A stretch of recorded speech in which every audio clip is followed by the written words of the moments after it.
Hi there. A few weeks ago, Shuttle and VIA announced the new XS29F desktop PC from Shuttle. Now I thought today it would be an interesting thing to take a look first of all at the package and what you actually get from Shuttle for your money, and second of all to see how this fanless bare-bone PC gets put together. Okay, so here in the box, first of all this is the power brick here. Take a look at that, and of course your power cable. Inside here there's a bunch of CDs, driver CDs, 2 serial ATA cables, some larger screws I presume for the hard drive. Inside here, take a look. There we go. We have a quick look on the back panel here. You can see the usual audio ports here. So microphone, headphone, line out. 4 USB ports.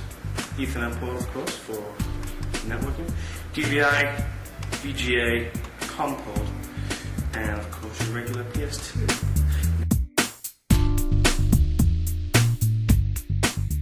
Okay, so this comes away very easily, like so.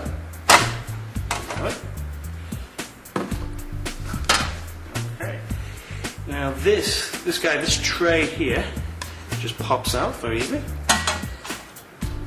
And here we're going to put our optical drive here, we're going to put our hard drive here. We'll just put this to one side for a second. Now if you look inside, you'll notice there are no fans. Actually underneath here we have the VX800 chipset and the VIA Nano CPU are both accounted for and kept cool with this one heatsink right here. Well, the things you can see, well obviously these are our RAM slots here. This is where we're going to put our system memory, our DDR2. We've got 2 serial ATA ports which we'll use, one for the optical drive, one for the hard drive. So being a bare bones PC, we're going to need a couple of things. We're going to need an optical drive. Okay, this is quite a modern optical drive. It's a DVD writer. It's a ultra slim form factor, and it's serial ATA. So you have your serial ATA connectors in the back. And we'll also need a hard drive. This is a 160GB Western Digital hard drive. Again, serial ATA. And of course, we'll need some system memory. Here I've got 2 gigs of DDR2, which clicks into place like so.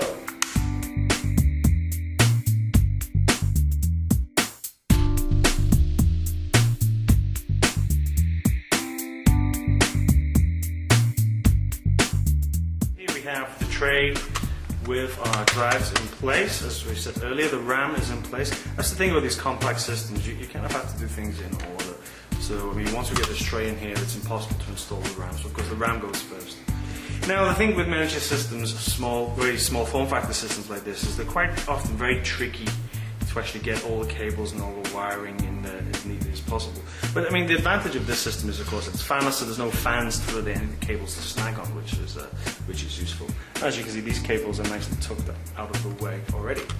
Okay, so our tray with the drives on is going to go into place like so. But first of all we need to install the cables, as I mentioned.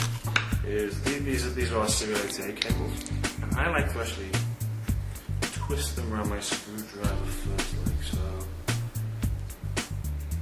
which gives them a nice twirly effect. You know, just make it shorter and neater so that there's plenty of room if it needs to stretch out a little bit, but it saves having excess cable like that.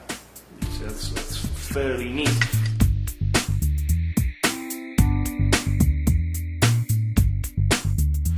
Like so. Okay, and that's about as neat as it's going to get. And we install